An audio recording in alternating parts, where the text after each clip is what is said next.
마이크론이 영업이익률 80%를 찍었습니다. 100원어치 팔아서 80원이 이익으로 남는다는 거예요. 제조업 세계 1등입니다. 그런데 우리 SK하이닉스가 그 마이크론을 넘어설 수 있다는 얘기가 나옵니다. 남들은 이 80%라는 숫자에 환호하는데 저는 좀 다르게 봅니다. 진짜 봐야 할 건 숫자가 아니거든요. 그래서 오늘은 세 가지를 뒤집어 보겠습니다. 첫째, 80%가 진짜 나올 조건이 뭔지. 둘째, HBM사가 이번 실적에 이미 반영됐는지. 셋째, 7월 말 발표까지 주가가 어떻게 움직일지. 남들이 숫자에 꽂힐 때 저는 그 뒤에 구조를 봅니다. 전지구가 숫자는 딱 하나입니다. 76%. 마이크론이 80%인데 하이닉스 컨센서스는 76에서 77%예요. 대부분 이 80% 넘느냐 마느냐에만 꽂혀 있는데 그건 표면입니다. 제가 오늘 여러분한테 심어드릴 진짜 관점은 이거예요. 하이닉스의 80%대 이익률 도전은 단순한 실적 자랑이 아니라 메모리가 경기 타는 순환 산업에서 계약으로 묶인 고수익 인프라로 바뀌었다는 증거입니다. 이익률은 그 구조 변화를 재는 체온계고요. 80%라는 숫자 어떻게 만들어지는지부터 보죠. 두 개가 동시에 터져야 합니다. 하나는 HBM 고단가, 하나는 범용 D램 낸드 가격 급등이에요. 2분기에 D램하고 낸드 가격이 전분기 대비 각각 50% 넘게 올랐다고 봅니다. 파는 값이 이렇게 뛰면 나이는 그대로니까 그 상승분이 거의 그대로 이익으로 떨어져요. 그래서 나오는 게 영업이익률 76에서 77%, 잘 나오면 80%입니다. 이게 얼마나 비현실적인 숫자냐면 TSMC도 엔비디아도 이 마진은 못 냅니다. 세계에서 가장 돈 잘 번다는 회사들보다 높아요. 메모리 회사가요. 다만 두 가지는 정직하게 짚고 갑니다. 첫째, 마이크론의 80.4%를 하이닉스에 그대로 갖다 붙이면 안 됩니다. 회계 기준도 다르고 제품 믹스도 달라요. 그래서 80% 돌파는 컨센서스가 아니라 잘 나오면 시나리오입니다. 둘째, 이건 좀 의외인데 하이닉스는 HBM 비중이 워낙 커서 범용 D램값 폭등의 수혜를 오히려 덜 받는 편이에요. 그러니 D램 값이 미친 듯이 오르는 이 국면의 직접 수혜는 범용 D램 비중이 큰 삼성이 더 크게 받을 수도 있습니다. 이건 뒤에서 다시 회수할게요. 그런데 이 마진이 왜 안 무너지나? 여기가 오늘의 핵심입니다. 옛날 같으면 이렇게 물었겠죠. 메모리 마진 80%? 곧 반토막 나겠네. 사이클이니까요. 근데 이번엔 그 전제가 깨졌습니다. 마이크론이 먼저 증명했어요. 고객 16곳하고 2030년까지 가는 장기 공급 계약을 맺었는데 여기에 테이크오어 페이라는 조건이 붙었습니다. 사든 안 사든 약정한 물량값은 낸다는 거예요. 최저 가격 보장까지 걸렸고요. 무슨 뜻이냐? 메모리 값이 이제 시장에서 출렁이는 게 아니라 계약서에 박혀버렸다는 겁니다. 가격이 빠지고 싶어도 계약이 바닥을 받쳐줘요.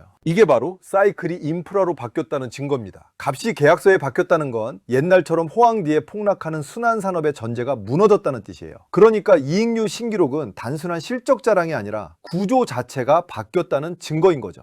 그리고 HBM사, 삼성이 2월에 세계 최초로 HBM사 양산을 시작했고 하이닉스도 주요 고객사 중심으로 공급을 넓히는 중입니다. 본격 매출은 3분기부터라 2분기 숫자엔 초기 물량 정도만 일부 반영됐을 가능성이 커요. 그러니 뒤집어 보면 2분기 이익률이 이미 76%인데 HBM사는 아직 제대로 안 실렸다는 겁니다. 3분기엔 더 높은 단가의 HBM사가 실린다는 얘기죠. 다만 그만큼 2분기 숫자에 HBM사 기대를 과하게 얻는 건 조심해야 합니다. 그래서 이미 하이닉스를 들고 계신 분이라면 이번 이익률 신기록을 구조가 바뀌었다는 증거로 읽으면 됩니다. 새로 보는 분이라면 80%라는 숫자 자체에 홀리지 말고 발표 때 나올 장기 계약하고 HBM사 코멘트에서 이 마진의 지속성이 확인되는지를 보세요. 그게 훨씬 중요합니다. 정리하면 관전 포인트는 80% 넘었냐가 아니라 이 마진이 계약으로 고정됐냐. 그게 시장이 아직 제대로 안 본 진짜 그림입니다. 도입에서 던진 마이크론 대 하이닉스를 이제 회수하죠. SK하이닉스는 수익성의 질이 가장 높은 회사입니다. HBM 순도가 제일 높고 1분기 기준 HBM 점유율이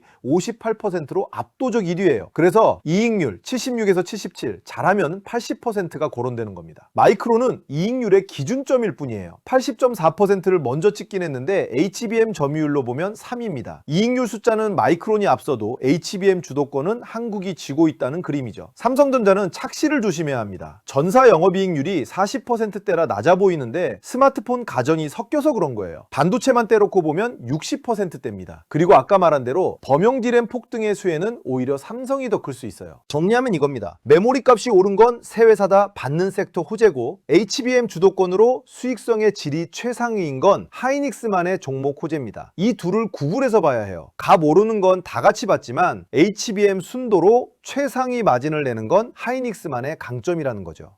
자, 여기서 찬물 한 바가지 끼얹고 갑니다. 이익률 신기록이 곧 주가 상승이라는 보장은 없어요. 실제로 마이크론은 사상 최대 실적을 내고도 발표 후에 고점 대비 20%대까지 빠진 적이 있습니다. 재료 소멸이라는 거예요. 7월 말 발표까지 기대가 잔뜩 선반영되면 정작 발표일엔 팔자가 나올 수 있습니다. 그러니 발표 전 추격 매수는 신중하세요. 상황별로 나눠보면 평단이 낮은 분은 이 신기록을 구조 변화의 증거로 보고 느긋하게 가면 됩니다. 평단이 중간인 분은 실적하고 가이던스를 확인한 뒤 추가를 판단하시고요. 평단이 높은 분은 선반영 구간이니 분할로 평단을 관리하세요. 이제 막 새로 들어가려는 분은 절대 한 번에 넣지 말고 7월 말 실적 이벤트 전후로 쪼개서 접근하는 게 안전합니다. 그럼 뭘 확인하면 흐름이 살아있다고 볼 수 있느냐? 발표에서 이익률이 컨센인 76에서 77%에 부합하거나 넘기는지, 장기 계약하고 HBM사 지속성 코멘트가 긍정적인지, 3분기 가이던스가 올라오는지를 먼저 보세요. 여기에 외국인이 현물에서 순 매수로 도는지, 마이크론하고 미국 반도체 지수가 같이 강한지, 7월 10일 ADR 수요 예측이 흥행하는지까지, 이 중에 서너 개가 같이 켜지면 단순 실적이 아니라 구조 재평가가 진행 중이라고 읽어도 됩니다. 디커플링도 하나만, 글로벌 메모리는 강한데 하이닉스만 약하면 그건 선반영이나 개별 수급 문제라 오히려 기회일 수 있어요. 반대로 업종 전체가 글로벌을 못 따라가면 한국 고유의 수급 문제니까 한 박자 쉬어가면 됩니다. 이번 실적의 진짜 관전 포인트는 80%라는 숫자가 아닙니다. 그 마진이 계약으로 고정된, 무너지지 않는 구조냐는 거예요. 남들이 숫자에 환호할 때 여러분은 지속성이 확인되는지를 본인 기준으로 보세요. 거품은 거르되 이 구조 변화가 진짜라면 그건 숫자 한 줄보다 훨씬 큰 얘기입니다. 이익률, 점유율 비교표하고 7월 말 실적 체크리스트는